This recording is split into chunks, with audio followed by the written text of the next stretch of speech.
हम सभी अपने लाइफ में किसी न किसी प्रॉब्लम से फाइट कर रहे हैं, चाहे वो अपने स्वभाव को लेकर हो या चाहे लाइफ में आने वाले बार बार के अनवांटेड एक्सपीरियंसेस को लेकर हो या किसी और चीज़ को लेकर हो। वी ऑल वांट कि काश ये एक प्रॉब्लम मेरे लाइफ से हट जाए, बस मज़ा आ जाएगा, I will be free, I will be happy. और जब हम लॉ ऑफ अट्रैक्शन के बारे में पढ़ते हैं, हम देखते हैं कि हमें हमेशा अच्छा सोचना चाहिए, पॉजिटिव सोचना चाहिए।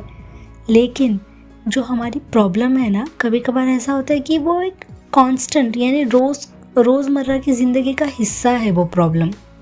समझ रहे हो आप? मान लीजिए जैसे अगर किसी को कैंसर है फॉर एग्ज़ाम्पल, तो अभी वो उससे कैसे छुटकारा पाएंगे? Because every day in every way उनको ये पता चलता जा रहा है, उनको ये एहसास होता जा रहा है, एक्सपीरियंसेस होते जा रहे हैं कि हाँ मुझे कैंसर है। तो इस बात को वो अपने दिमाग से भला कैसे निकालेंगे और अलग या पॉजिटिव चीज़ कैसे सोचेंगे?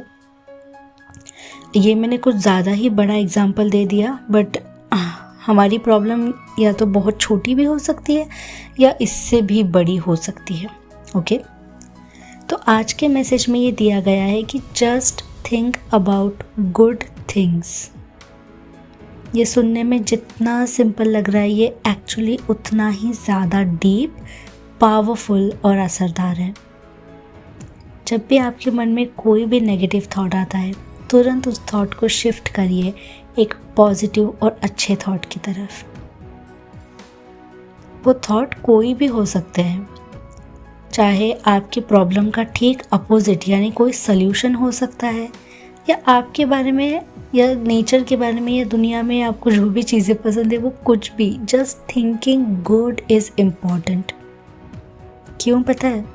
क्योंकि जब आप अच्छा सोचते हो तो आपकी वाइब्रेशंस बहुत हाई हो जाती है। आपकी पूरी बॉडी, आपके बॉडी के अंदर का एक एक सेल, आपकी पूरी एनर्जी एक अलग लेवल पर वाइब्रेट करने लगती है। और जब आप हायर फ्रीक्वेंसी पे वाइब्रेट करते हो, तब आप उसी लेवल की यानी हाई लेवल की चीज़ें अट्रैक्ट करते हो। सो मैसेज में भी यही कहा गया है कि जस्ट थिंक गुड थॉट्स। अब सेकंड पॉइंट ये आता है, ये सारा मैसेज पढ़ने के बाद, सुनने के बाद मुझे ऐसे लगा कि मैं अच्छे थॉट्स तो सोच लूँगी, लेकिन क्या सच में वो प्रॉब्लम अच्छे थॉट सोचने से चली जाएगी? क्या सच में ऐसे होगा? तो मुझे लगा कि कितने सारे लोगों के मन में ऐसे ही थॉट्स आते होंगे, राइट? कि मैं अच्छा तो सोच लूँगी, बट क्या अच्छे सोचने से ये प्रॉब्लम सॉल्व होगी? तो इसका आंसर है यस, प्रॉब्लम सॉल्व होगी, सल्यूशंस अट्रैक्ट होंगे, बहुत सारे अमेजिंग मिरेकल्स अट्रैक्ट होंगे। आई नो अब तक आपने बहुत कुछ फेस किया होगा या फिर बहुत कुछ दूसरों के लाइफ में होते हुए देखा होगा, बट दैट डजंट मीन कि अब आपके साथ कुछ अच्छा नहीं होगा। You deserve all the happiness, you deserve all the goodness in this world. आपको हक है, आप हक से सारी खुशियों को एक्सपीरियंस कर सकते हैं, और इसीलिए आपको अच्छा सोचना होगा।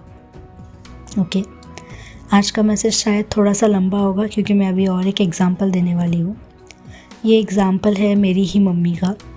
मुझे ऐसा लगता है कि बड़े लोगों को कुछ जो आजकल के कॉन्सेप्ट्स हैं, न्यू बातें हैं, वो समझाना कभी कभार थोड़ा सा डिफ़िकल्ट हो जाता है, क्योंकि यंग लोगों की लैंग्वेज, वोकेबलरी सब कुछ अलग है, एग्जाम्पल और एक्सपीरियंसेस भी अलग है। तो हम आपस में कॉमन भाषा में बहुत जल्दी समझ जाते हैं, पर बड़े लोगों को ये सब समझाना कभी कभार टफ़ हो जाता है। तो अभी जब नवरात्रि थी तो मेरे घर पे घट स्थापना हुई थी और हमने 9 दिन तक नवदुर्गा की साधना की थी। और ऐसा कहते हैं कि किसी भी साधना से फल मिलता है, राइट? इच्छा पूर्ति होती है एंड ऑल दैट। तो दुर्गा पूजा के बाद आज सुबह मेरी मम्मी ने मुझसे कहा कि क्या फ़ायदा ये सब करके, मेरे साथ तो कुछ हुआ ही नहीं। और मेरा मन तो किया कि मैं उनको सारी बातें समझाऊँ, law of attraction and all that, but मैंने बहुत समझा के देख लिया है, नहीं सुनते हैं।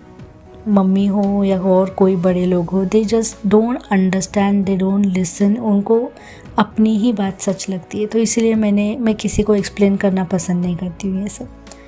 तो मुझे ऐसा लगा कि शायद वो नहीं समझते, बट आप ज़रूर मेरी बात समझ सकते हैं। इट्स नॉट अबाउट आप किसी फ़ायदे के लिए कोई चीज़ कर रहे हो, या फिर आप सिर्फ नेगेटिव बात पे आप फोकस नहीं कर सकते, अब तक कुछ नहीं हुआ, अब तक कुछ नहीं हुआ, अब तक कुछ। जितना हो रहा है उसके लिए तो थैंक यू फील करना चाहिए, राइट? जितना हो रहा है उसके लिए भी थैंक यू फील करना चाहिए। एंड सबसे इम्पॉर्टेंट बात, अगर आपका फ़ायदा नहीं हो रहा है तो आपका नुकसान भी तो नहीं हो रहा है ना। और वो भी एक तरीके का बेनिफिट ही है कि भगवान आपको नुकसान होने से भी बचा रहे हैं। भगवान आपके साथ एक्सट्रीमली गंदा और बुरा होने से भी आपको बचा रहे हैं। वो भी कितनी बड़ी बात है, उसका भी तो अप्रिसिएशन होना चाहिए, उसको भी नोटिस करना चाहिए। तो ये डिफरेंस होता है एटीट्यूड का। इसीलिए जस्ट कीप गुड एटीट्यूड, अच्छी बातें सोचिए, अच्छी फ्रीक्वेंसी पर रहिए, एंड अच्छी चीज़ें आपके साथ होकर ही रहेंगी। Thank you so much for watching, listening and understanding. Have a beautiful day all of you. Bye.